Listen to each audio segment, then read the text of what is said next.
আসসালামু আলাইকুম। কেমন আছেন সবাই? তো এর মধ্যে অনেকেই আমাকে জিজ্ঞেস করেছেন যে হাঙ্গেরিতে আসলে পার্ট টাইম জব করে কত টাকা ইনকাম করা যায়, বা পার্ট টাইম জব করে কত টাকা আপনি সেভিংস করতে পারবেন, বাংলাদেশে কি টাকা পাঠাতে পারবেন কিনা। তো এই বিষয়গুলো ইম্পর্টেন্ট, যেহেতু আপনি ইউরোপিয়ান একটা দেশে আসতেছেন এবং ইউরোপিয়ান দেশের ইনকাম অবশ্যই বাংলাদেশ থেকে বেশি। সেক্ষেত্রে আপনার মধ্যে এই ধারণাগুলো আসতেই পারে যে আমি আমার ফ্যামিলিকে সাপোর্ট দিতে পারবো কিনা, কিংবা আমি এখান থেকে আমি নিজে ঠিক মতো চলতে পারবো কিনা, বা কত টাকা আমি টিউশন ফিতে কন্ট্রিবিউট করতে পারবো। তো প্রথম কথা হচ্ছে, আপনি যদি হাঙ্গেরিতে আসেন সেক্ষেত্রে আপনাকে আগে সিটি সিলেকশন সবচেয়ে গুরুত্বপূর্ণ, অর্থাৎ আপনি কোন শহরে আসবেন সেটা সবচেয়ে গুরুত্বপূর্ণ। তো এখন পর্যন্ত আমি শুধুমাত্র বলবো যে একটা শহর আছে যেটাতে আপনি আসলে মোটামুটি সব কিছু ঠিকঠাক মতো পারবেন, সেটা হচ্ছে বুদাপেস্ট। বুদাপেস্ট হাঙ্গেরির রাজধানী। আপনি যদি এখানে আসেন সেক্ষেত্রে আপনার দুই একটা ইউনিভার্সিটি আছে প্রচুর টিউশন ফি। এছাড়া বাকি যে ইউনিভার্সিটিগুলো আছে, কিছু ইউনিভার্সিটি আছে আপনার 3,000 থেকে 4,000 হচ্ছে পার ইয়ার টিউশন ফি। চেষ্টা করবেন এগুলাতে আসার। এগুলাতে আসলে আপনার একটা অ্যাডভান্টেজ অবশ্যই থাকবে। এর বাইরে আপনার যে ডেব্রেকান শহর আছে, ডেব্রেকান সেকেন্ড লার্জেস্ট সিটি, আবার আছে গায়র আছে, পেক্স আছে, এই শহরগুলো ভালো, খারাপ না, কিন্তু এগুলোতে আপনার জবের অপরচুনিটিস আপনার খুব বেশি নেই। আর আরেকটা সমস্যা হচ্ছে হাঙ্গেরিতে হাঙ্গেরিয়ান ল্যাঙ্গুয়েজ না জানলে আসলে জব পাইতে কষ্ট হয়। সো শুধু বুদাপেস্ট শহরই আছে যেখানে ইংলিশটা অ্যাভেলেবল। তো চেষ্টা করবেন মোটামুটি বুদাপেস্ট শহরে থাকা, যেহেতু আপনার হাঙ্গেরিয়ান ভাষা শেখা কোনোভাবেই সম্ভব না। সো আপনি যদি বুদাপেস্ট শহরে আসেন সেক্ষেত্রে জবও পাচ্ছেন, আর মোটামুটি সুযোগ সুবিধা আছে। এখন কথা হচ্ছে জব কি অ্যাভেলেবল কিনা। বুদাপেস্ট শহরে জব অ্যাভেলেবল, আপনি মোটামুটি 2 সপ্তাহের মধ্যে জব ম্যানেজ করতে পারবেন। এখানে রেস্টুরেন্টে কাজ করতে পারবেন, কিংবা আপনি যদি ফুড ডেলিভারি দিতে চান সেক্ষেত্রে আপনি বিভিন্ন হচ্ছে মোটর সাইকেল টাইপের বা ইলেকট্রিক সাইকেল আছে, এই সাইকেলগুলো আপনি কিনতে পারেন। এখন এটা পুরোপুরি আপনার উপর নির্ভর করতেছে আপনি ইনভেস্ট করবেন কিনা। আপনি যদি ইনভেস্ট না করেন সেক্ষেত্রে আপনি ভাড়ায় হচ্ছে রেন্ট নিতে পারেন ইলেকট্রিক বাইকগুলো। অবশ্যই তো এগুলো চালানো শিখে আসবেন। আর এমনিতে স্টুডেন্ট হচ্ছে আপনার এখানে অনেকেই হচ্ছে আপনার জব করে হচ্ছে রেস্টুরেন্টে। সো রেস্টুরেন্টে জবগুলো অ্যাভেলেবল আছে। এখন কথা হচ্ছে পার আওয়ার ইনকাম কেমন বুদাপেস্টে। বুদাপেস্টে পার আওয়ার ইনকাম হচ্ছে আপনার 5 ইউরো ধরতে পারেন, যদিও এখানে হাঙ্গেরিয়ান মুদ্রা বা ফরেনটে হচ্ছে কাউন্ট করা হয়। সো হাঙ্গেরির মুদ্রার ভ্যালু কিন্তু খুবই কম, অর্থাৎ হাঙ্গেরিতে 3 টাকা বাংলাদেশের 1 টাকার সমান। সো অনেক কম টাকা বলা যায়। এখন কত ইউরো পর্যন্ত দেয়, আপনার 4 থেকে 5 ইউরোর মতো দেয় আর কি। কিছু এজেন্সি হয়তো আপনাকে বলবে 6-7 ইউরো পর্যন্ত পাওয়া যায়। হ্যাঁ, যদি আপনি ফুড ডেলিভারি দেন সেক্ষেত্রে হয়তো পাইতে পারেন 6 ইউরো 7 ইউরো।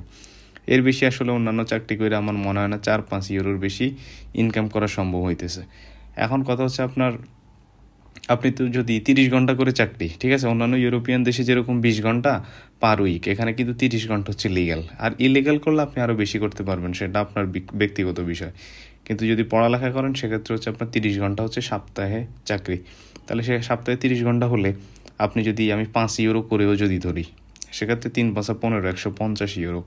তাহলে 2 সপ্তাহ হয় 300 ইউরো, 4 সপ্তাহ হয় কত, 600 ইউরো। এই 600 থেকে 650 বা 700 ইউরোই হচ্ছে আপনার ইনকাম ধরে রাখতে হবে। এর চেয়ে বেশি ইনকাম করতে গেলে সেটা আপনার শরীরের উপর দিয়ে অনেক বেশি প্রেশার যাবে এবং আপনার পড়ালেখার ক্ষতি হবে। সো এটা হচ্ছে আপনার উপর। আপনি অনেকে 1,000-1,200 ইউরো ইনকাম করে, তবে সেটা খুবই, আমি বলবো যে সেটা ইম্পসিবল টাইপেরই অনেক সময় বলা যায়, কারণ এটা আসলে এত পরিশ্রম নেওয়া সম্ভব না। আর যদি শুধু আপনি কাজ করেন সেক্ষেত্রে সম্ভব, কিন্তু পড়ালেখা ঠিক রেখে এটা আবার করা সম্ভব না। আপনি হয়তো বা সব সেমিস্টারে পাশ করাটাও একটা গুরুত্বপূর্ণ বিষয়, কারণ আপনি বারবার সেমিস্টার ফি দিতে পারবেন না।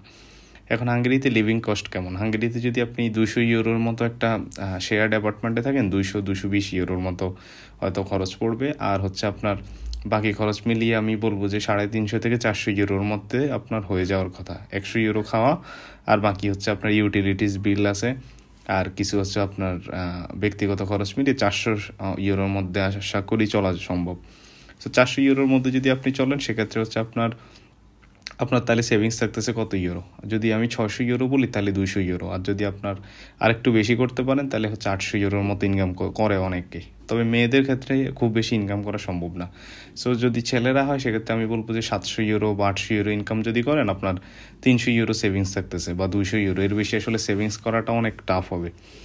এখন এই টাকা দিয়ে আপনি আসলে টিউশন ফি দিতে পারবেন কিনা এটা একটা গুরুত্বপূর্ণ বিষয়, কারণ অনেক টাফ হবে আসলে টিউশন ফি দেওয়া। আপনি 8 মাস মনে করেন যে যদি জমান, সেক্ষেত্রে 3×8=2400 ইউরোর মতো আপনি সেভ করতে পারবেন। আর 4 মাসের মতো আছে হচ্ছে এখানে সামার ব্রেক। সো সামার ব্রেকে হচ্ছে ইনকাম করতে হবে বেশি করে। অনেকে হচ্ছে অন্যান্য দেশে গিয়ে করে, আবার অনেকে হচ্ছে আপনার হাঙ্গেরিতে, বেশিরভাগ হাঙ্গেরিতেই করে। সো হাঙ্গেরিতে যদি করেন সেক্ষেত্রে হয়তো আপনি আরও বেশি সেভ করতে পারবেন, তখন হয়তো 500 বা 600 ইউরো সেভ করতে পারবেন মাসে। তো তখন হচ্ছে আপনার ওই টাকাটা, মানে আপনি যদি 600 ইউরো করেও সেভ করতে পারেন, তখন ওই টাকাটা হচ্ছে আপনি টিউশন ফিতে ইনভেস্ট করতে পারবেন। আর এই টাকা দিয়ে কি আপনার দেশে টাকা পাঠানো সম্ভব কিনা ভাই? আপনার টিউশন ফি যদি 3000 বা 4000 হয়, সেক্ষেত্রে আপনি মোটামুটি কষ্ট করে হলেও আপনি টিউশন ফি শেষমেশ হয়তো বা ম্যানেজ করতে পারবেন, কিন্তু দেশে টাকা পাঠানো কোনোভাবেই সম্ভব না। এটা হচ্ছে সবচেয়ে বড় সমস্যা। আপনারা এই জিনিসটা হচ্ছে, অনেক এজেন্সি আপনাদেরকে ভুল বোঝায় যে হাঙ্গেরিতে আসলে আপনার দেশে 50,000 60,000 টাকা করে মাসে পাঠাতে পারবেন, যেটা আসলে কোনোভাবেই সম্ভব না। সো এটা অনেক বড় একটা সমস্যা।